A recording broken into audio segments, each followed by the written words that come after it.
Lelo réconciliation salami ba vieno ya wenge yo sepeli na ngote lo basangani ba beti concerne chéri aloba ki volonté na bangote olobi papa chéri jibe mpe na bi zaki volonté na bangote bata l'émission no litambo bande tisuka bata la makam papa chéri a répondaki na question zaki volonté na bangote o ba fosaki bango bosolo to bo lokuta biso pe to loba bi est-ce que biso na to jija bato ba vient na biso plus de 10 ans sans album to jija mutu on a papa chéri ndé mutu 10 ans soko lo ba se ko zo boa ba beta ba concert na poto bien sûr de lobby camp te yango monique absence ya ba vient na biso sur scène internationale yango ba fali ba comme star foi bango le lo fali aza numéro 1 ayi ba ke ndenge mwana mongo déjà bandi boy ake bana bana musu batikali ah yo robot ah pas exemple ezaka bongo donc on a un souci zaki moins danger un souci ko ya ezala pure donc faut que ba déjà a changé façon ya ko zalila na bana bana oyo ba botami na kisasa ba kolina kisasa ba nemo tena bana ba kolina poto ba mesana ba s'il te plaît tu as faim, commence à être à l'école, tu m'as manqué ma fille, ma princesse balinga ba momo ko doux très douce mais yé akena ngana bulka ya bandal na ya bovin akena kotina Paris ye faire siko ningi akoti kashobo amoni peke maka uza lobate Trésor Congolais bali mo na terrain promotion ya Moudindastique et Dindi dynastie et Dindi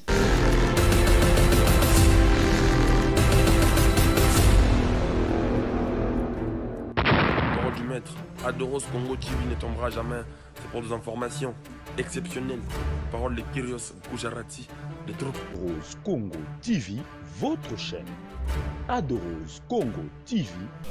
Merci vraiment na babone nyonso ya Adoros Congo TV na pesimino bambote partout dans le monde bozali kolanda biso Martin Engi double vitesse à fusée naza ensemble na Yorobo Swag je crois bolandi bémission Yorobo utiko sala we ranson apesa ki mbongo $50,000 donc bato belé balo ezaba mankima o Yorobo azali ko sala mais to solape di solo ya concert après wenge ne banalise salami avant coup concert Yorobo déjà malobanae batu balobe belé ke abane ko sepelate concert à wenge et betama mettre solo appel solo il y a le 29 octobre Fali Poupa nakati il y a Stade Martyr ensemble na Yorobo bonjour bonjour mon frère bonne santé ça va par la grâce de Dieu naza na résidence na yo chez yo to solana nous d'abord ma solo ya wenge musique à 4x4 concert oyo et outi ko betama pourquoi yo zaki d'accord te na concert na bango batu balobi zolo ba maloba mabe et simbate bitumbeza na este lelo na zelaki concert ici là concert eleki na VIP nazo on a besoin to solana oloba na bande konyo so balanda yo donc Titani la Christelle n'a pas su bambote place aux alliés. Mais parce que on doit apprendre à se dire la vérité et puis on doit apprendre à se respecter. Vous savez, quand on dit que notre pays va mal, c'est-à-dire qu'on a des limites pour faire certaines choses en tant que des leaders d'opinion. Deuxièmement, vous nous donnez le slogan des conseils de réconciliation pendant que c'est payant. C'est tout à fait normal. On parle en français. Réconciliation et ça boyokani on peut pas payer parce que quand la paix milieu public au Bapona qui le stade Kamagnola ou stade de Martyrs et puis on a une colonie la date historique mémorable Yambokanabiso il y a indépendance ok le jour de l'indépendance ça veut dire que le jour que nos ancêtres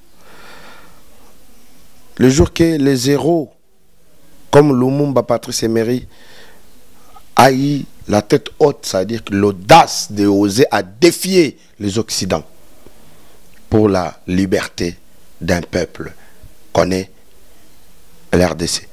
Maintenant, dis-moi, pourquoi je viens de payer? Pour assister à un concert qui est des enfants d'un pays. Ils ont une production pour basunga basoda na biso bazobunda pour na 40%. Yo sepeli na ngote yo. Soki bolobi bongo ezaki pour na basunga wana susu bokitisi armée na biso. Bokitisi armée na biso za armée ya ko defate. Eza armée ya ko sungati. Mais tout le monde peut Fali Poupa qui ne peut contribuer. À contribuer. Au monde ko contribuer eza ko ça la promotion te lokola comme si armée na biso bazo ko kemandier. Armée Nabiso est armée à Kokemandiete. Armée Nabiso, le chef de l'État Nabiso, est incompétent pour Bolobake, pour Basunga armée. Non, non, non, non. Armée est déjà bien. C'est-à-dire que mais besoin slogan, c'est comme si armée est boité. C'est comme si armée, ils ont ma coquille, n'est-ce que le peuple fait Sunga. Non, non, non, non. Je pense pas. La façon slogan au Bopé, c'est là qui a ondé et Simbagité. Et Simbagité, c'est pas pour réussir votre concert, faut vous dire la armée. Que pour te couper ça, n'a mon peut pas citer. Et puis n'a mon pour l'angaï, déjà on peut pas coacher maël la biso que non, mon imbo voilà faut pas on va ça armée na biso non. Vous avez pe na deux maloba différents. Deux maloba nini. Batum suba bio mbongo ngo ba rotinda na est. Batum suba lobio mbongo fa ba pesa ba soda au bana est. Tozo ebate. Lobani nezaki malamu, ni nezaki mabe. Ça c'est deux choses différentes qui nous a compliqué. Et puis Lelo Oyo, moi j'ai fait l'armée, j'étais adolescent. Nayebi armée, oko sangana makamba armée. On comprend? Beaucoup sangana makamba wenge na zalate. Tango Mobutu na zalate. Ngana kolika kana âge à 9 ans, ba ebisinga fona bengana Mobutu. J'ai pris des larmes. Adolescent, j'ai fait la guerre pour chasser le roi de la dictature. Bon. On comprend? Donc, eza historique. Donc je suis un libérateur. Oyo David a bâti Goliath dans la Bible. Maintenant solo boy ba kadogo ba bengana Mobutu. Donc il y a solo sur ya mokili. Donc pour mon aké, je sais d'où je viens. Lelo nana ba grand frère quoi ba général Chico. Bilo boyo ka même avant même. Général Chico batela mokonjambo kamalamwe. Général Christian bomba mokonjambo kamalamwe. Akata basalera ba député, abakiselango basoda, akata basalera ba ministre, abakiselango basoda, akata basalera ba PDG, abakiselango basoda, akata basalera groupe, ya ba gouverneur. Dona yemba yango déjà. Alors, oyemba bato balandaka page na ngai, ba s'abonner massivement pour dana beta kababilo kwa bongo chaque week-end. Obeta yango alors lelo réconciliation salami ba vie no ya wenge. Yo sepeli na ngote lo basangani. Babeti concerne chéri alobaki zaki volonté na bangote. Olobi Papa chéri jiben perabi zaki volonté na bangote. Bata l'émission no litambo bande tisuka bata la makam papa chéri a répondaki na question. Zaki volonté na bangote o. Ba fosaki bango. Ah, yo robotiko lo baboué. Quand on dit volonté. Volonté ça veut dire quoi? C'est que toi et moi on n'a pas la force de se demander pardon. Mais quelqu'un est venu pour nous. Amadou Djabi. Mais ceux qui deux personnes babundi, deux personnes babundi. Niveau campagne campagne bosaina na monate. Deux personnes sont babundi. Même tout le monde a pas sengisa bango. Est-ce que volonté la bango moro? Bien en kaka ezake ngapena on lobby papa chéri, on lobby réconciliation, te pour la réconciliation, ngana zaki tout à fait d'accord, mais na linga ke bimana mitema ba grand frère nanga. Tant ba tuni jibe question ana fala lobake non, biso penza tozoki initiative yako solola. Ndenge e umeli entre biso bandeko, tozoki initiative yako solola. Alors tant to sololi, il fallait to luka quand même mutu o yazana makoki yako réaliser projet na biso tozali nango besoin et salema. Et puis comme tozaki pe mutu wana pe salami en tout cas to komisi nzamba chéri. Mais papa chéri bandika mbala moko c'est ça qui volonté na biso te mutu ndache bambo na makambo. Donc ça veut dire que réconciliation forcée et puis a des conséquences après. Ça veut dire que nous on a vu que ils se sont réconciliés. On n'a pas en aucun jour écouté des murmures après. En aucun jour. En aucun jour. Parce que là vous commencez à blaguer avec le peuple. Là, vous avez eux-mêmes, ils ont signé leur arrêt. Ça veut dire que peuple,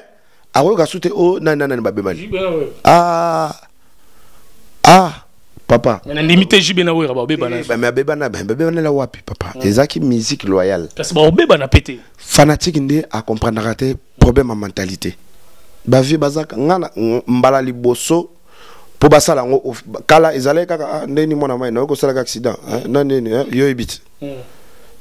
Jiba obenga wera avec ça accident nzela ba soki nzela nini bandu nzo wapi après c'est ba moi ba réconforter tout ça là na nenga musika aki atali mon hôpital donc ta bo mona ka keta na hôpital te ezaki déjà ba solo la kala on comprend nga da na zalaka na Zoé Kabila à l'époque na mona déjà plusieurs soirées oyo ba afficha ki ngo normal ou boya ko mona ke après tout moni jibena wira ba solo libre ezalaka na soirée Zoé Kabila na restaurant na au café na Char Club donc tout mona ngo déjà kala.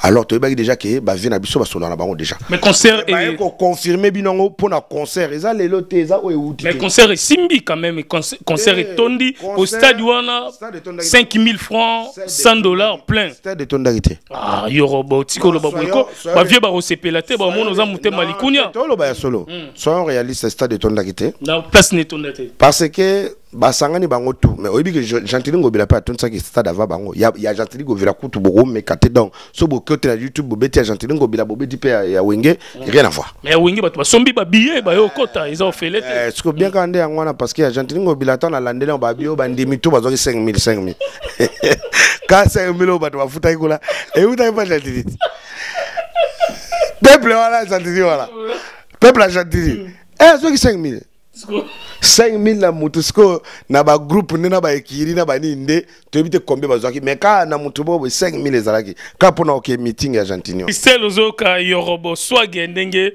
azopesela alors baobi internet bino artiste émission beaucoup tissu lukuta internet est sungi bino ça dit Dadjuna maître Gims baza artiste professionnel international oh le loba polémique na bango baloba na internet mais bino boko ça on a robeta place boy na rosala loko boy internet Dadjuna maître Gims ça va artiste internet mais ba ça la ba polémique trop té émission trop té mais tant bolo internet wana mais boy ba bolo ba pe vérité Dadjuna maître Gims ça va on kitise le on voit bazaba Michel t'es pas qu'on fa à comprendre Dadjuna maître Gims bazaba Michel internet so bo tali ba on internet te ba o lire te ba o voyager te ba o suma mitukote mais kotala na kokosa ba bibino boko moko sa trop makabuna internet musique na ba on peut tambola internet musique na ba te karango kaka na internet na eloko msute do internet wana eza vitesse mususu ya évolution lelo ya mokili mobimba na bosolo na lukuta non bosolo to lukuta biso peto loba bi est-ce que biso na to jija bato ba vient na biso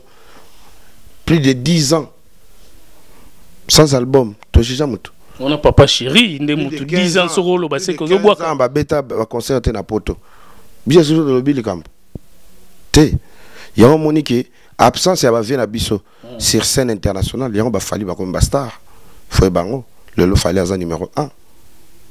Numéro 1. Oui, numéro 1, musicalement, financièrement, tout. Tu beli ba c'est pas non te pour faire azali ba kofelo mide baza ba jibem pia na ba we ranson. C'est à mon côté. On t'a sauté. On a le banoza solo. On a le bango très tranquillement, positivement. Pour na biso ke soyi mwana mbali azo sala makambo o ezo monana tondimaye. Lobi kuna peso ki mate inga sali makambo monani tondima. Tous à la raga boya tete, to boya magam na sentimate. Aujourd'hui, Fally Ipupa, il est le numéro 1. Donc ça veut dire que Fally Ipupa, ceux qui viennent à bango, viennent à bazo préparer ba beta concert et simbité ba préparant pendant 5 ans.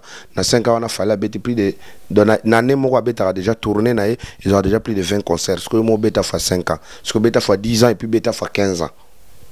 Pour monake, il y a pas photo. Ça veut dire que les lo oyo place ba vena so banda kana ba beta et simbate Fally Ipupa beta aleki pa ba vena so ba kana ba kende ba tourner a sali 2 à 3 ans to oser la tourner salemate Fally Ipupa ke kuna au moins 5 fois déjà na ba tourner a beta azonga donc siko yebisangai mabeni no moni on o continuer ko ça ba promesse te ya théorie il y a ça ce ko ba promesse à théorie ta beta ba pratique mais azane muta internet mabeni no moni on émission no lita mabeni ni et ma belle à mon agité, ma bête est grand frère Nabiso. Mais papa chéri, c'est quelqu'un que j'aime beaucoup, je soutiens beaucoup.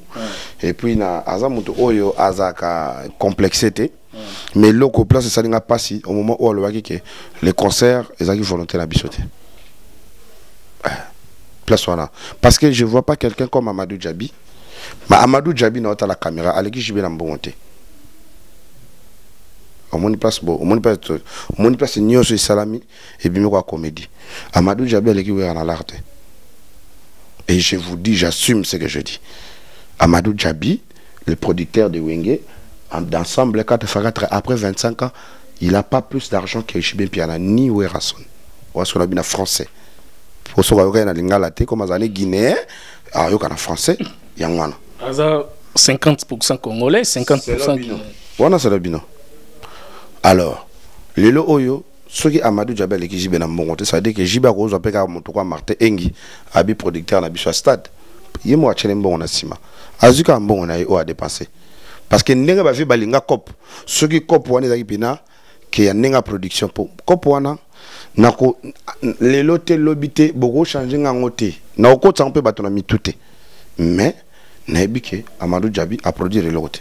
Alors, merci. Le 29 octobre, Fally Poupa, dans le stade de Martyr, après concert à Wenge, tout le monde déjà va bâton d'Aguebele, Fally Poupa, le 29 octobre. Yope Toyokaki, le 30 août. 30 août. Donc, mois prochain. Mois prochain, pour faire les. Pour mettre un concert dans le stade de Martyr. Oui, comme ma grand frère, il y a quand même peuple, qui wana moni ba peuple oyo, ba mona mambongo.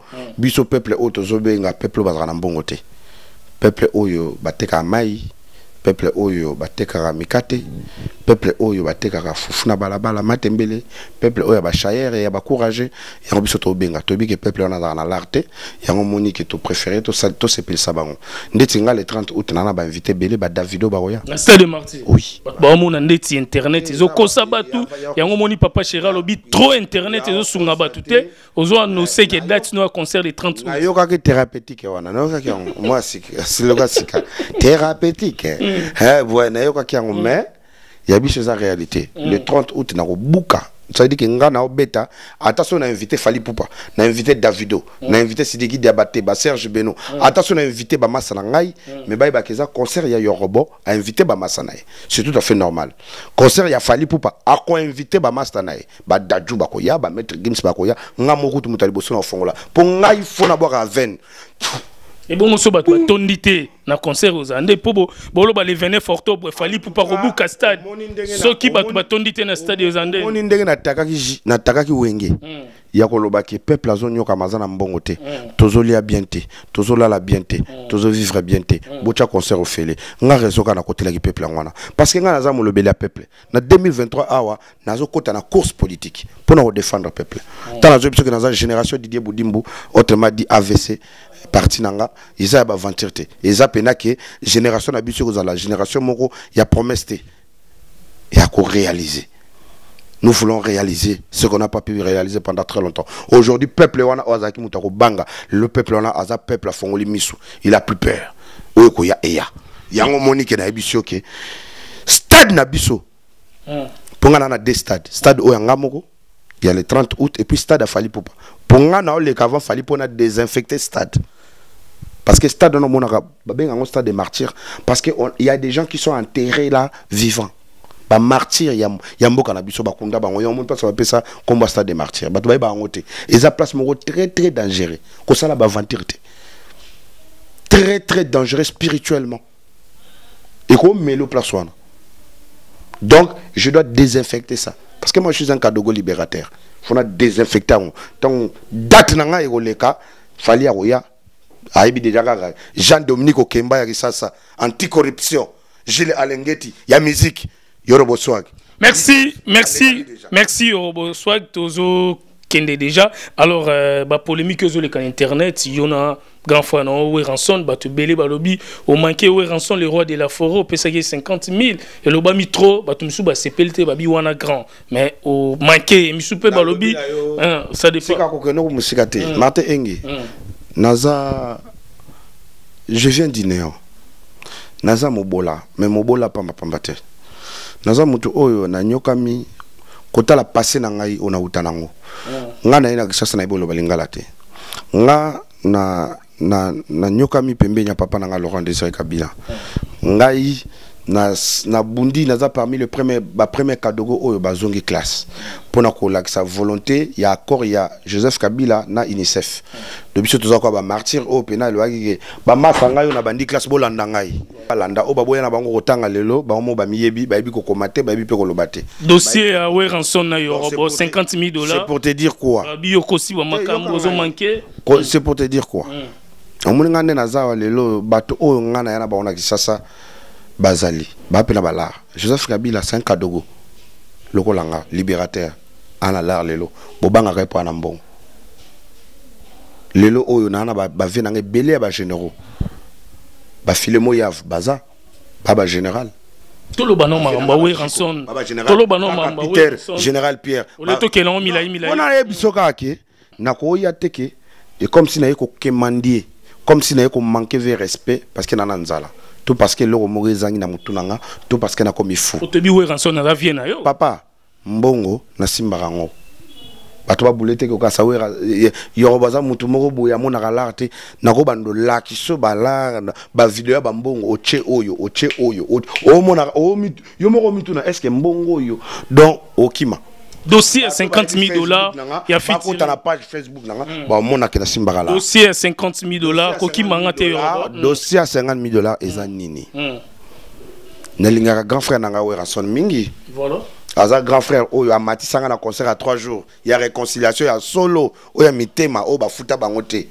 au producteur a chambongote oyo moko wera asala ngona mbongo na ye vous comprenez na matin na 3 jours à concert wana ça veut dire que après c'est une considération zonga simeuto bima do mona mama yambula amakina mani mayambule lele mona mama yambulolo amagina ma bloqué ba froma kala meza la watambo zaka benezaka alezonga sima do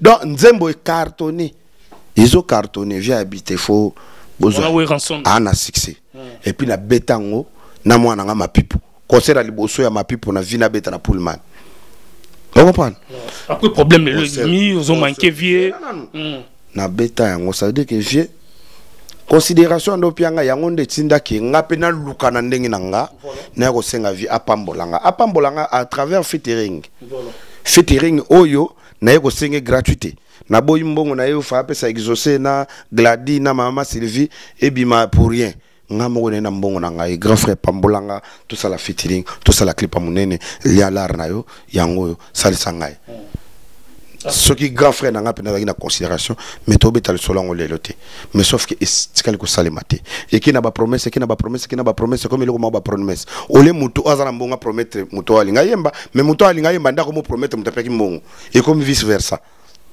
vous comprenez parce qu'au moment où on a le lobika qui non grand frère n'a pas ça fait plus de 4 ans si le featuring est obimaté alors que j'ai payé pour mutu apek mbongo wana tant on a zagi na yi na quoi qu'on soit payé mbongo wana tukiti na sasa la FCF ngana bimseka appareil na ngalare mais ngapena no imbaranga na yote zoga mo 5,000 chana poche namuni ngana za l'impoli namuni kiringeza pena makamba osimba kende ti pesio bape zombongo yo ngo mandeti namuni ngeza makamba makofi vous comprenez mais na sala bongo te ngana ke pena na veti na palais là na tiki vie mbongo vers kati mukamba musala 30,000 clip audio makambu tukuna promotion. Ce que tu as 20,000, 10,000, bon, yo mo yebika ke ba sankara banani mère pe ko la musaye ba tutu na 10,000 ngana suna kati 3,000 et tikali na kenaka na 7,000 à pamba. Donc 43,000 et tikala pa ve na ngantoni pour la considération. Parce que 43,000 déjà 43,000 donc ils ont la chaque année $10,000, chaque année $10,000, 40,000 wanande 4 ans. Ya cause de la featuring. Tindi to sabwe ce que tant ngana le biango batu ba sepelité oh manquer vieux maintenant qu'on manquer vieux na nini dire la vérité c'est pas manquer on est dans un pays on nous appelle la République démocratique du Congo, ça veut dire qu'il y a de la démocratie. La démocratie, c'est la liberté de choix. C'est-à-dire que la liberté de dire, de parler, de dénoncer, de dire ce qui est vrai et rien que vrai. Naroya tena ba comédie, mon vieux, il a des avocats, il est un responsable. Asana makambe belé. Naroya tena ba no ma image non. Il sait ce qu'il a vu. Oya Zouaki, ce qu'il a eu dans ses mains, c'est ce qui va. C'est comme si moi j'ai semé pour récolter. J'ai pas semé pour ne pas récolter. Parce que featuring pe ngana betana vie. Et beta manangote mais na kena bidjana beti featuring ya moins que mbongo wana na peke vie le featuring e kangi 10 millions de vues boyebi mbula oyo wera sona sala 10 millions de vues boyebi mbula oyo wera sona beta nzembo sali succès monde entier kala kisasa te nzembo na ngali fondende na Serge Beno ils en a succès monde entier il y en a 10 millions de vues ils en a des trophées remis na gouvernement ivoirien en or donc ils a aventure te ça veut dire que eloko wana vie na ngai soki bimelaki na ndenga mboka na biso ke vie na ngai monda fulaki nga melolo amela suma ita ndeti likamo moke ngeza la kaka petio obosani vie mutasala na yo premier featuring fula yo ngeza la bongo vie obosani ke vie mutasala mais comme ezaki bongo tenzamba tala habité musicalement moi no fa ke fula mela pas ba étranger na ke fula mela na Côte d'Ivoire. Vous comprenez? Pour moi, on a fallu pour pas azwanga matanga na ba podium na e. Oya ana libosa stade ya Côte d'Ivoire. Aza libosa bato mbongo à Côte d'Ivoire. Mais ndimi quand même Yorobo yemba parce qu'il y a Yorobo a bataille parce qu'il y a Yorobo a yembisaka. Soka daga mutumo aponya yote. Ponya obebisa concert na ye pas matsa mutumo bato ba ebité. O ba ko olola e ba ko bamba mabanga. Ba fanatique belé ya ba leader ba sepel na yo te maloba na yo. Ba fanatique belé ba robino. Na sikoyo ezana fanatique mo tale sanga na ba fanatique wana. Ezana mo te pas contribuer na vinanga. Donc et salinga ni chaud ni froid. So ba sepela te je m'en bats les couilles. Est-ce que ba mission belé à part ouais rançon de lobby aux autres un problème dans Marambo. Non mais vous comprenez la santé ça bien. Bah monsieur belé mais fait rigoler il m'a arnaqué pareillement na niveau dans ko. Ni lo ba no malembe ke na mba. Na robanda non c'est la bonne publicité. Tant lo balanga ke na malembe c'est comme si on a comme porte-parole na bango na comme trésor au Congo Thomas Kaous. Donc ça veut dire que na lobby on a français. Vous voulez qu'on parle en français non. Fait rigoler c'est un mboka marnaqué na loba ngote. Natala Kaka, il en avait besoin. Je le sais. Venanga ko felomide. Pareillement, Natala Kaka, il en avait besoin. Parce que Venanga Ibsanga, mbongo la pena pekinga. Te, mbongo la tozo yango, ezaki mbongo ya yote, oto sala featuring. Ezaki mbongo mo na yemba kala. Mais, donc, soko lingi, abakisa si mbongo mozuzu, lo bana bakisa. Donc, na monika ke bon, c'est pas important. Je le sais. Mais, oya Venanga wera, ezaki. Donc, responsable avant d'Iboy. Au moment où on fait, tous on parle qui a prêtre. Les qui a prêtre. Prêtre à mon abisoté. Les qui a prêtre ya, après ça biso. Mais où a ouera prêtre et moi vandia. On a ouera tout vandia. Ah, t'as la biso beto t'ala. Tous imbon, ah, bina biso peke. Na soutenir bino so inzembo ane bimi. Bosalam sala kitoko, rason le kinayo. En tout cas, on a des gars mingi sunga ya bima. Ouera son ah oui.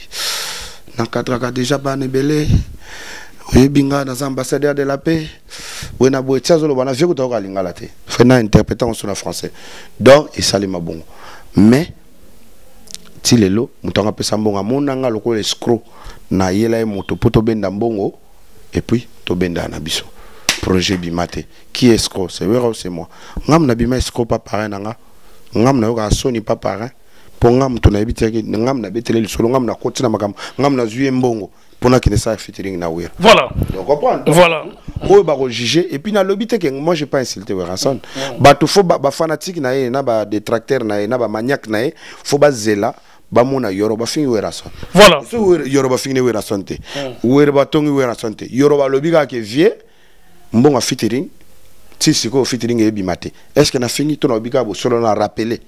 Ils en rappellent. Voilà, Frère Egola Azan en prison, mon message mouké. Non, un message pour n'être.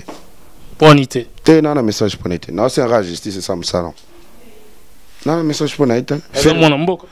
Oui, mais à quand même pour la magamboka. À quand même pour la magamboka, t'es fait. Italie au téléma. T'es italien, t'es. À quand même pour la magamboka, t'es. Et ça, le coup là.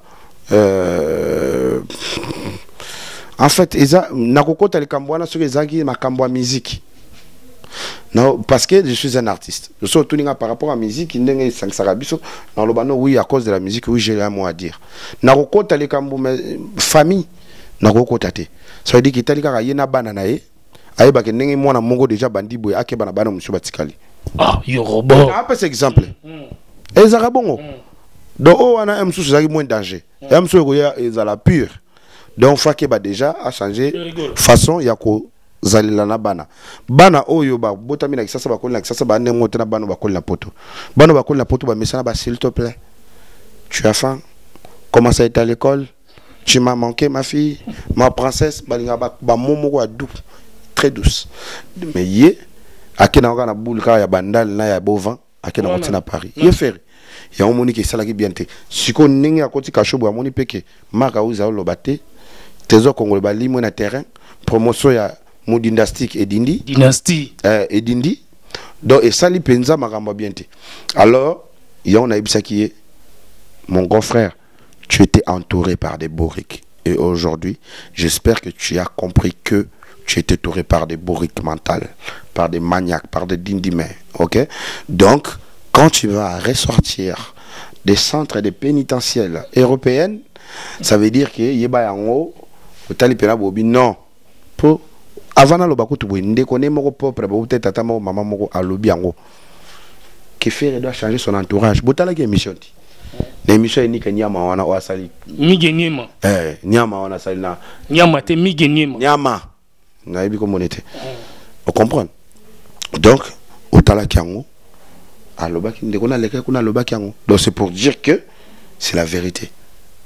Est-ce qu'on a avant?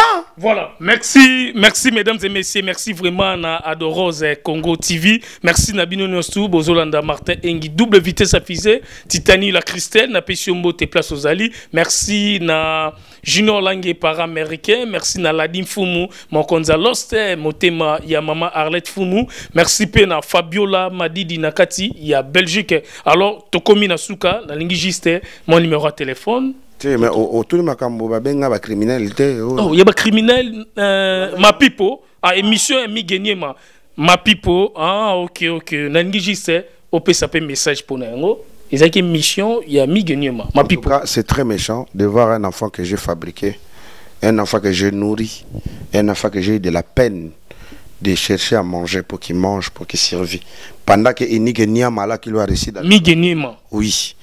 Où il y a un bagage plateau à bien écouter. À Monica ma pipo.